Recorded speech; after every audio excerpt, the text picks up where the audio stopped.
चलो अभी next index है इंडेक्स 38 इंटेंजिबल। तुम लोग को लिखवा तो वैसे लिखते जाना। सबसे पहले स्कोप ऑफ इंडेक्स।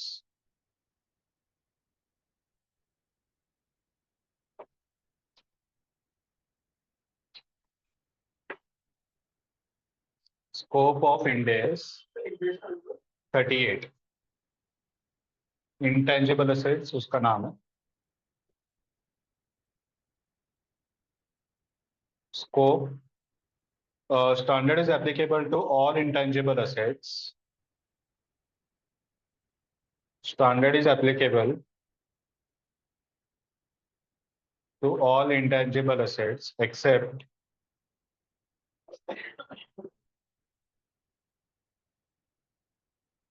नीचे 1 2 3 4 करके लिखते जाना। फर्स्ट इन्वेंट्री, इन्वेंट्री इंडेक्स 2 में जाता है। नंबर लिखना है तो लिख के रखो रेफरेंस के लिए ब्रैकेट में 2।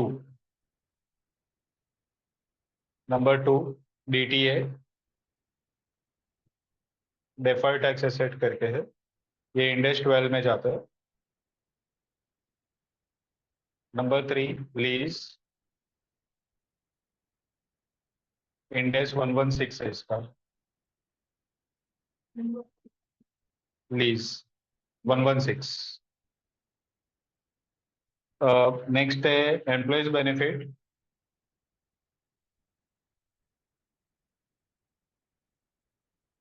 Index 19। Financial asset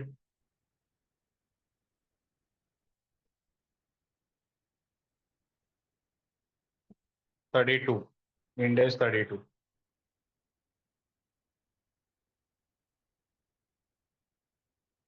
goodwill arising in business combination, goodwill arising in business combination कौन सा index 103।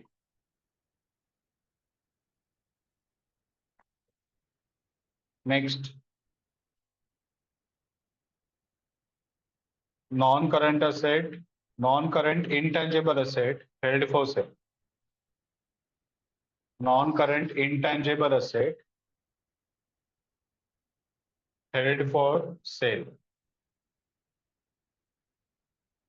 105, index 105। Insurance contracts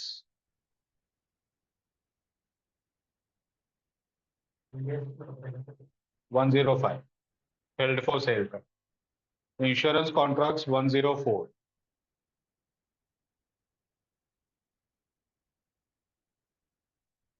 last one contract with customers, contract with customers 115।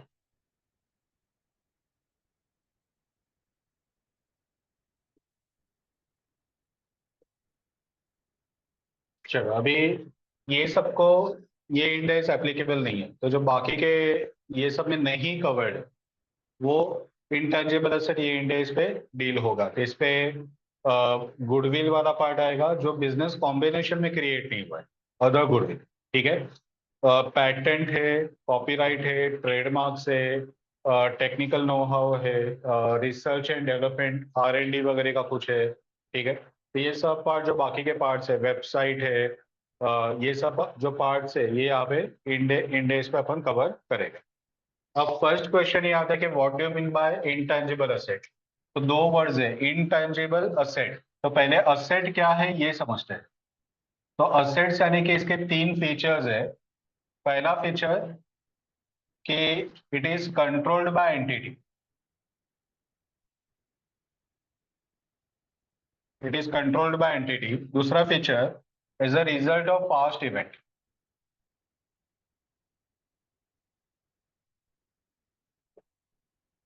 Is a result of past event. और तीसरा future economic benefit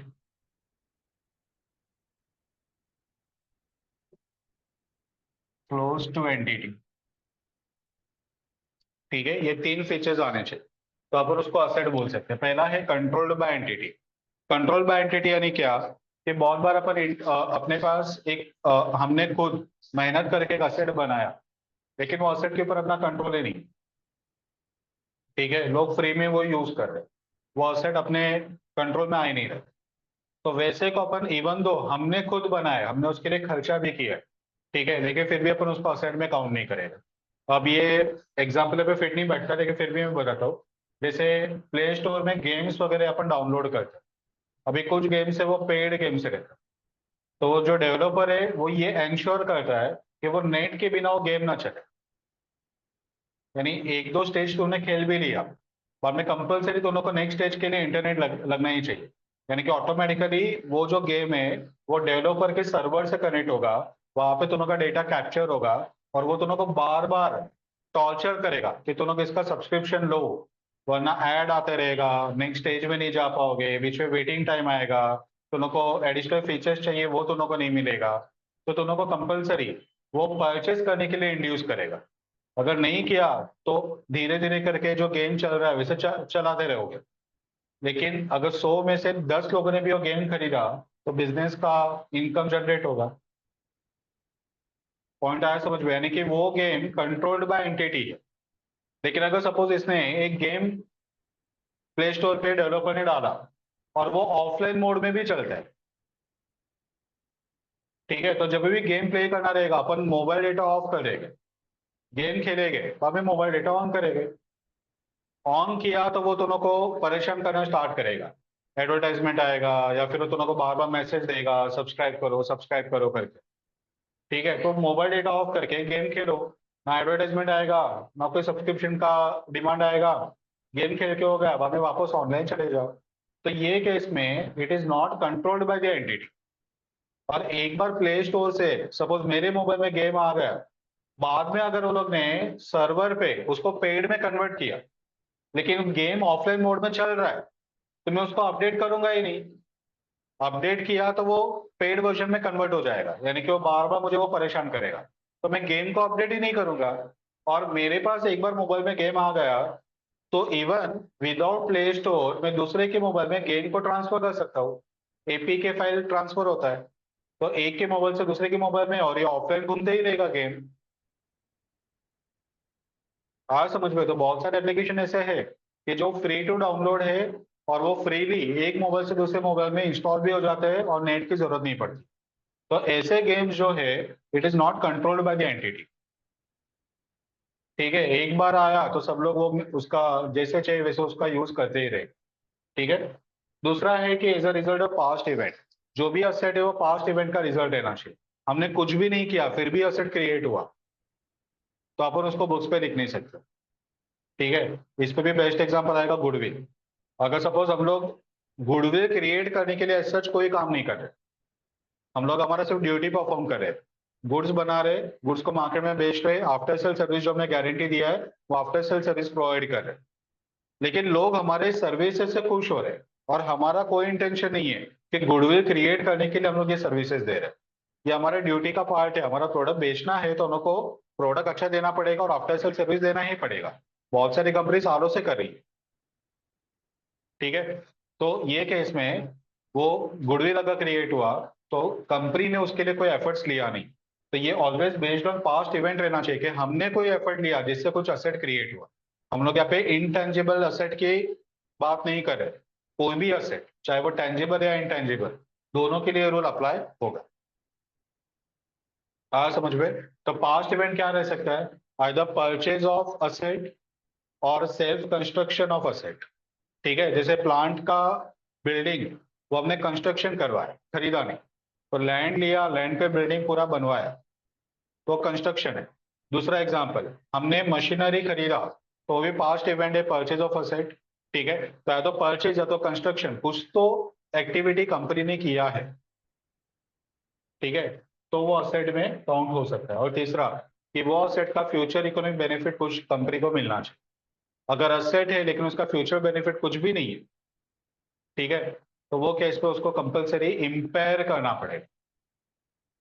अब भी हमने सीखा कि उसका वैल्यू यूज ऑटोमेटिकली कम हो जाएगा, और अगर यूज नहीं कर रहे तो उसका ऑटोमेटिकली कुछ टाइम बाद मार्केट प्राइस भी कम हो जाएगा, तो फेयर वैल्यू भी कम हो जाएगा।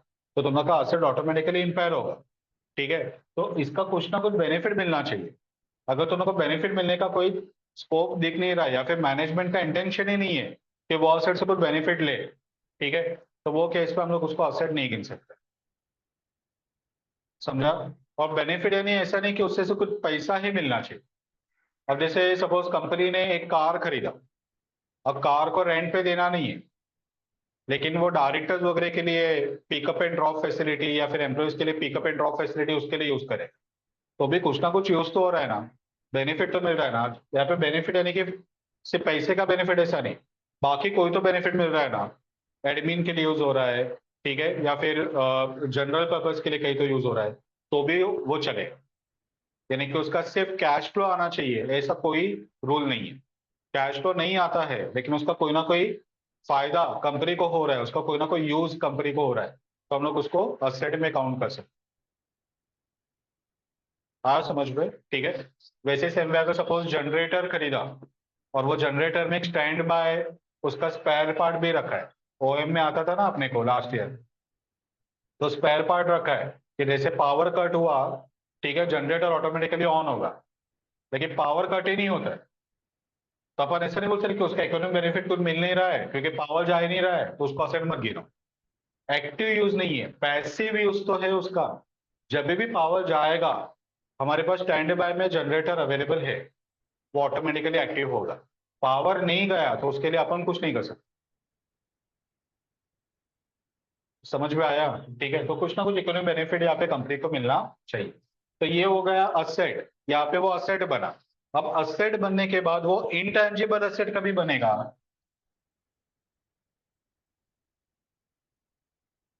तो उसके लिए भी रूल्स है। रूल्स क्या है?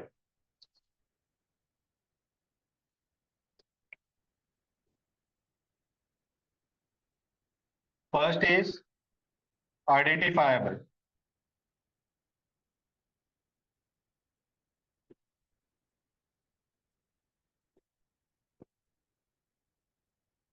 Non monetary asset.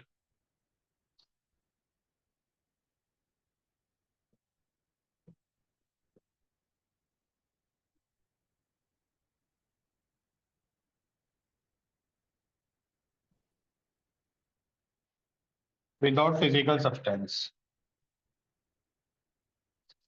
ठीक है, ये तीन फीचर्स है इंटेंजिबल असेट के। पहला है कि ये आइडेंटिफाएबल रहना चाहिए। ठीक है, तो फोन तो एक इंटेंजिबल असेट है लेकिन उनको पता नहीं चल रहा है कि वो गुडविल है, ट्रेडमार्क है, क्या है। ठीक है, तो वैसा नहीं चलेगा। कंपलसरी उसका एक सेपरेट आइडेंटिटी रहना चाहिए फ्रॉम अदर इंटेंजिबल। अपन हर चीज को इंटेंजिबल बोलो तो गुडविल ही बोलते। किसी ने लोगो बनाया, लोगो पॉपुलर हो गया, अपन बोलेंगे गुडविल क्रिएट हुआ। ठीक है, हर चीज को कहीं ना कहीं गुडविल से लिंक करते हैं, लेकिन गुडविल सेल्फ कंस्ट्रक्टेड रहेगा तो इंडेक्स उसको बुक्स पे रिकॉर्ड करने को मना करता है। तो वो गुडविल के अलावा कोई और असेट रहेगा तो अपन बुक्स पे उसको रिकॉर्ड कर पाएंगे, लेकिन पहले ये पता तो चले कि ये गुडविल नहीं है तो और क्या है। ठीक है, तो ब्रांडिंग ये भी एक one of the intangible asset है। ठीक है, लेकिन ब्रांडिंग को गुडविल से अपने को सेपरेट करना पॉसिबल रहना चाहिए। अगर तुम ब्रांडिंग को गुडविल को सेपरेट नहीं कर पा रहे हो तो ब्रांड को बुक्स पे लिख नहीं पाओ। ठीक है, जब भी ब्रांडिंग का ये इस पे चैप्टर सीखा है, आई थिंक हो गया ना अपना चैप्टर, ब्रांड वैल्यूएशन का। ठीक है, तो तभी मैंने दोनों को बताया था कि ये one plus, Oppo, Vivo, Realme, ये सब एक ही कंपनी के प्रोडक्ट्स हैं, लेकिन ये कहीं पे भी वो लोग एक ही कंपनी के इतने सारे प्रोडक्ट्स हैं वो डिस्क्लोज नहीं करते, यानी कि उन्हें उसको ब्रांड्स के हिसाब से डेवलप किया है, गुडविल के हिसाब से डेवलप नहीं किया। तो ब्रांडिंग है, so that is identifiable separately from the goodwill of the company. इतना समझा? लेकिन गोदरेज के केस में ब्रांडिंग और गुडविल दोनों सेम ही है।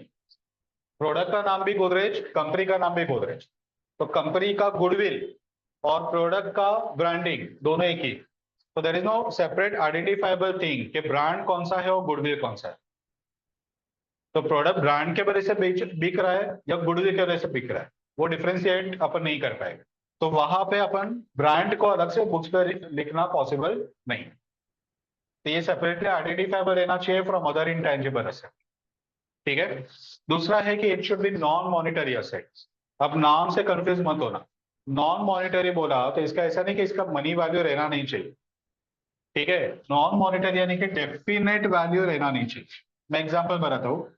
सपोज मैं बोलता हूँ ये अपने क्लास का एसी, इसका वैल्यू कितना रहेगा अभी, एक अंदाजा लगाओ। 1.5 टन का एसी है, 1.5 टन का, ठीक है। 3-4 साल यूज करके हो गए, तो बताओ कितना वैल्यू रहेगा अभी।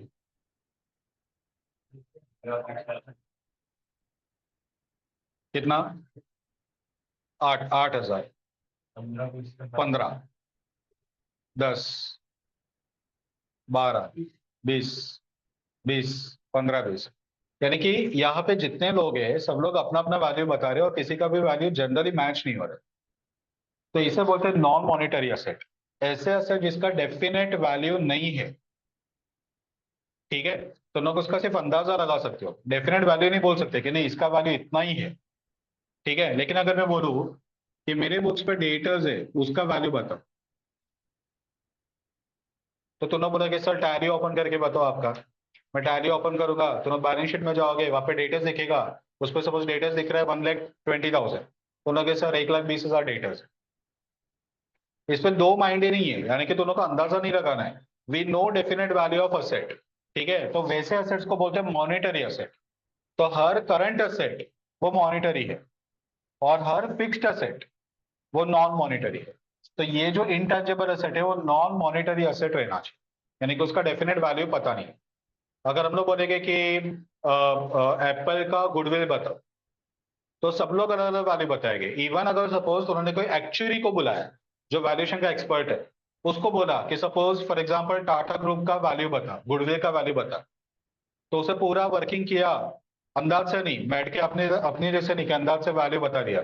उसे पूरा बैलेंस शीट पीने डाउनलोड किया लास्ट 4-5 साल का, पूरा वर्किंग किया और गुडविल का वैल्यू निकाला, ठीक है।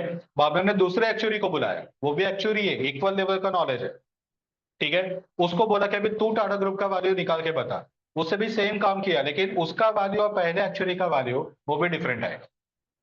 जो वैल्यूएशन के एक्सपर्ट्स है उन्हीं का वैल्यू मैच नहीं होता, क्योंकि वो सब्जेक्ट टू एजम्पशन है, सब्जेक्ट टू बहुत सारे प्रोजेक्शंस, आगे बिजनेस का क्या क्या ग्रोथ होने वाला है, वो सब चीज दोनों कंसिडर करते हैं। तो उस पर discounted cash flow, discounted free cash flow, past का वैल्यू को प्रेजेंट पे लेके आना, ये सब चीज इस पे कंसिडर हो। समझ में, ठीक है। तो ये नॉन मॉनिटरी यानी कि इसका फिक्स वैल्यू नहीं, ठीक है, यानी कि पार्ट ऑफ फिक्स्ड असेट है, करंट असेट का पार्ट नहीं है, ठीक है। और तीसरा सबसे मेन फीचर, ये इंटेंजिबल तभी बनेगा जब इसका फिजिकल सब्सटेंस नहीं रहेगा, ठीक है। अगर इसका फिजिकल सब्सटेंस है तो वो टेंजिबल असेट बनेगा, इंटेंजिबल नहीं बनेगा। अब इस पे कुछ लोग आर्ग्यूमेंट करते हैं, जैसे फॉर एग्जांपल चेतन भगत ने बुक लिखा, तो बोलते हैं बुक तो है ना फिजिकल, तो उसके लिए वो इंटेंजिबल एसेट कैसे बना, ठीक है। तो वो बुक असेट नहीं है, वो इन्वेंट्री है, ठीक है। बुक में जो लिटरेचर लिखा गया है वो लिटरेचर उसके माइंड से आया है, वो लिटरेचर को कॉपी नहीं कर सकते, और वो लिटरेचर को लोगों तक पहुंचाने के लिए एक मीडियम चाहिए, तो हमने वो प्रिंटेड बुक में उसको कन्वर्ट किया है, ठीक है। तो वो जो पैसा लेता है वो उसका जेरोक्स का पैसा नहीं लेता है कि इतना पहले जेरोक्स निकाला तो इतने अमाउंट का बुक, वो जेरोक्स का पैसा यानी कि प्रिंटिंग का कॉस्ट प्लस जो वैल्यू ऑफ इंटेंजिबल एसेट है उसका पैसा वो अपने को चार्ज करता है। तो अगर तुम लोग उसका प्रिंट निकालोगे तो वो 50-60 रुपए में भी हो सकता है, लेकिन सेम चीज के लिए वो 200 रुपया 250 रुपया चार्ज करेगा, क्योंकि बाकी का जो प्राइस है that is a price of intangible asset. उसके जो क्रिएटिविटी है, उसका जो माइंड है, उसका वो पैसा अपने को चार्ज करे, ठीक है। और कॉपीराइट तभी बनेगा जब भी वो चेतन भगत के नाम पे वो बुक कॉपीराइट रहेगा, and that can not be copied by other unauthorised copiers without the permission of Chetan Bhagat. वो उसको पावर देता है कि ये कॉपी करने को वो मना करे। अब छोटे लेवल पे वो सब होता है, वो स्टेशन पे जो ठेला लगा के बैठते हैं वहां पे सब डुप्लीकेट बुक्स रहता है, तो वही 200 रुपए का बुक तुमको 60-70 रुपए में वो दे रहे हैं, ठीक है। तो वो लोग अनऑथराइज वो लोग वो कॉपी करते हैं, उसका प्रिंट निकालते हैं और सस्ते में बेचते हैं, बट दैट इज डुप्लीकेट। अब ये अनऑर्गेनाइज मार्केट इतना बड़ा है कि जो बड़े ऑथर्स है वो लोग ये सब में ज्यादा घुस नहीं पाते, क्योंकि जब तक वो कोर्ट का केस करेंगे, वो सबके ऊपर एक्शन लिया जाएगा, तब तक तो बुक काफी लोगों ने रीड कर लिया है, नए बुक प्रिंट होने का टाइम आ जाए। तो इसके लिए वो लोग उतना एक्शन लेते नहीं है। बाकी प्रॉपर अगर देखा जाए तो वो एक्शन लेने का राइट वो ऑथर्स को और पब्लिशर्स को है। कुछ जगह पे लेते भी है जहाँ पे बहुत बड़े लेवल पे होता है, बाकी छोटे लेवल पे वो सब इग्नोर हो जाता है। ठीक है, तो ये विदाउट फिजिकल सब्सटेंस रहना चाहिए। इसको दूसरा एग्जांपल, जैसे अगर सपोज तो टैली का सॉफ्टवेयर खरीदा, ठीक है, तो सॉफ्टवेयर भी इंटेंजिबल एसेट है। अपने लैपटॉप में वो सॉफ्टवेयर है लेकिन अपने को दिखता नहीं है, लेकिन लैपटॉप तक लाने के लिए अपने को मीडियम चाहिए। तो या तो वो रहेगा सीडी, जिसके थ्रू अपन सॉफ्टवेयर को आप इंस्टॉल करेंगे, या तो उनका लिंक जिसके थ्रू अपन डाउनलोड करेंगे। तो लोग बोलते हैं कि सीडी तो है ना, सीडी का फिजिकल सब्सटेंस है, तो इसको इंटेंजिबल मत गिनो। ठीक है, लेकिन अगर तुम लोग वो सीडी में से टैली सॉफ्टवेयर को निकाल दो, तो सीडी रहेगा 20 रुपए का, और जो टैली सॉफ्टवेयर तुम लोग खरीदोगे वो रहेगा 12-15 हजार का। तो 12-15 हजार वो 20 रुपए के सीडी के लिए नहीं ले रहा है, वो 12-15 हजार वो सॉफ्टवेयर के लिए ले रहा है जो इंटेंजिबल एसेट है। सीडी तो मीडियम है जिसके थ्रू वो ट्रांसफर हो रहा है। पता चला? ठीक है, तो ये विदाउट फिजिकल सब्सटेंस रहना चाहिए। इस पे एक्सेप्शन केसेस सीडी या फिर बुक्स वगैरह, जो दिखता है लेकिन वो इंटेंजिबल नहीं है, उसके अंदर का क्रिएटिविटी जो है वो इंटेंजिबल। ठीक है, चलो, तो ये हो गया इंटेंजिबल एसेट क्या है।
अब इंटेंजिबल एसेट को एक बार तो ना आइडेंटिफाई किया कि ये मेरे पास इंटेंजिबल एसेट है, तो उसको बुक्स में लिख कर भी सकते हो।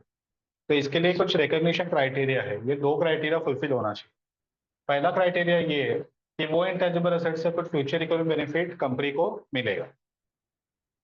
ठीक है, तो अगर सपोज हमने गेम बनाया, मैं डेवलपर हूँ, गेम बनाया, प्ले स्टोर पे डाला, बहुत पॉपुलर हो गया, नंबर 1 पोजीशन पे आ गए, लेकिन वो फ्री गेम, और कंपनी को इससे कुछ बेनिफिट नहीं हो रहा है। ठीक है, सपोज उस पर मैंने एडवर्टाइजमेंट वगैरह भी डाला नहीं, तो एडवर्टाइजमेंट का भी रिवेन्यू आ नहीं रहा है। तो ये केस में अगर कुछ बेनिफिट कंपनी को नहीं मिल रहा, तो इवन तो वो नंबर 1 पोजीशन पे है गेम, लेकिन फिर भी मैं उसको बुक्स पे रिकॉर्ड नहीं कर पाऊंगा। ठीक है, तो कुछ ना कुछ बेनिफिट मिलना चाहिए।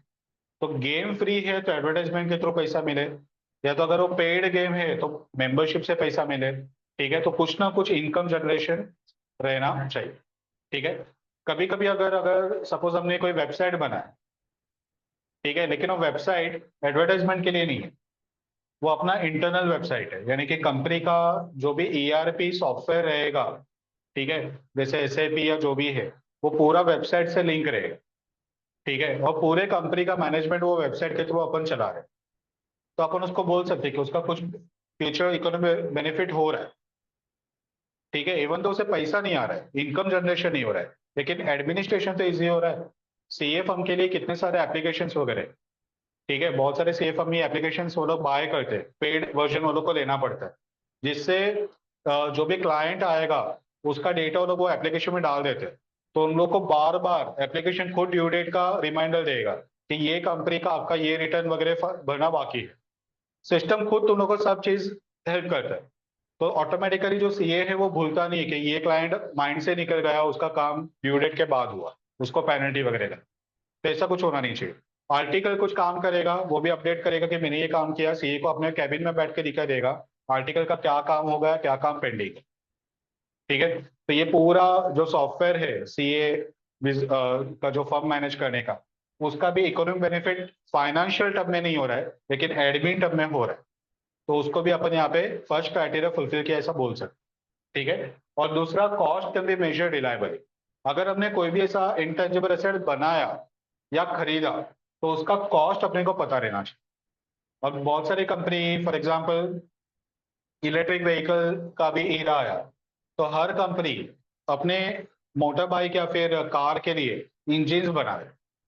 ठीक है। और इंजन वगैरह का पूरा डिजाइन ये वैसे बना रहा है कि कम टाइम में चार्ज करके ज्यादा किलोमीटर रन हो, यानी कि वो इंजन पावर कम कंज्यूम करे तो बैटरी ज्यादा टाइम तक चलेगा। बैटरी बढ़ा के अपन ऑब्वियसली कार का बैकअप दे सकते हैं, बढ़ा सकते हैं, लेकिन बैटरी बढ़ा बढ़ा के कितना बढ़ाओगे? एक रूम साइज थोड़ी बैटरी डाल पाओगे कि चलो ये 2-3 हजार किलोमीटर चलते रहे कार। क्योंकि कार में बाकी का सेटिंग कैपेसिटी, स्टोरेज कैपेसिटी वगैरह भी देना है, तो कार का लुक भी खराब ना हो और वो अच्छे से परफॉर्म भी करे। तो इसके लिए लोग बैटरी को तो इम्प्रूव करने को ट्राई कर ही रहे, साथ में इंजन ये वैसे लोग डेवलप कर रहे हैं कि इंजन ही कम पावर कंज्यूम करे। तो जैसे कार अगर कहीं पे रुका हुआ है तो ऑटोमेटिकली तभी पावर कंजप्शन एकदम कम हो जाना चाहिए, ताकि बैटरी उतना सेव हो तो उतना ज्यादा किलोमीटर चलेगा। ठीक है। तो ऐसे अलग अलग फीचर्स वो लोग फॉलो करें। अब इनिशियली जब ये लोग का रिसर्च चालू रहेगा, तभी वो लोग जो भी कॉस्ट इंकर करेंगे वो लोग को प्रॉपरली रिकॉर्ड करना पड़ेगा कि हमने ये कॉस्ट इंकर किया रिसर्च के लिए। और जब ये फाइनली वो लोग का डिजाइन बन के रेडी हो गया, ठीक है, और वो कार में फिट करके सक्सेसफुली वो चल रहा है, कार अच्छे से काम कर रहा है, तो वो टाइम पे उसको पेटेंट करवाएगा वो रिसर्च को, कि और कोई कॉपी ना करे। लेकिन प्रॉब्लम यह है कि वो पेटेंट को बुक में लिखने के लिए उन्होंने कितना कॉस्ट इंकर किया वो तुम्हारे पास है क्या? अगर वो रिकॉर्ड नहीं रखा रहेगा तो तुम लोग उसको बुक्स पे रिकॉर्ड नहीं कर सकते। इवन तो पैटेंट है, रजिस्टर्ड भी है, लीगल भी है, लेकिन अगर उसका कॉस्ट ही पता नहीं है तो लोग उसको बुक्स पे लिख नहीं सकते। तो R&D करने के टाइम पे तुम लोग जो भी कॉस्ट इंकर करोगे वो प्रॉपर हेड के हिसाब से तुम लोग को लिखना पड़ेगा। अब कार कंपनी के लिए इमेजिन करो, R&D कौन कौन से एरिया में होगा? एक इंजन के एरिया में होगा, इंटीरियर, एक्सटीरियर, ठीक है, और बाकी के फीचर्स। तो बहुत सारे एरिया में रिसर्च होगा। ऐसा नहीं कि सिर्फ इंजन बना दिया तो कार बन गया। इंजन के साथ साथ उसका हेडलाइट का डिजाइन, उसका एक्सटीरियर का डिजाइन, इंटीरियर का लुक, ठीक है, कैबिन में स्पेस कितना मिलता है, ये सब चीज के ऊपर लोग रिसर्च करते हैं। ठीक है। और ये रिसर्च करने के बाद में सभी को एक साथ कंबाइन करके कार अपना प्रोडक्ट रेडी होता है। तो अपने को हर एक के ऊपर क्या क्या रिसर्च किया, उसके ऊपर कितना कितना कॉस्ट इंकर किया, उसका प्रॉपर रिकॉर्ड अपने पास रहना चाहिए। समझा? तो ये अपन उसको बुक्स पे रिकॉर्ड कर सकते हैं। अगर अपने पास रिकॉर्ड ही नहीं है तो फिर अपन उसको बुक्स पे रिकॉर्ड नहीं करते। क्लियर? तो ये दो अपना रिकग्निशन क्राइटेरिया फुलफिल होना ही चाहिए, तो ही इंटेंजिबल एसेट बुक्स में आ सकता है। ठीक है।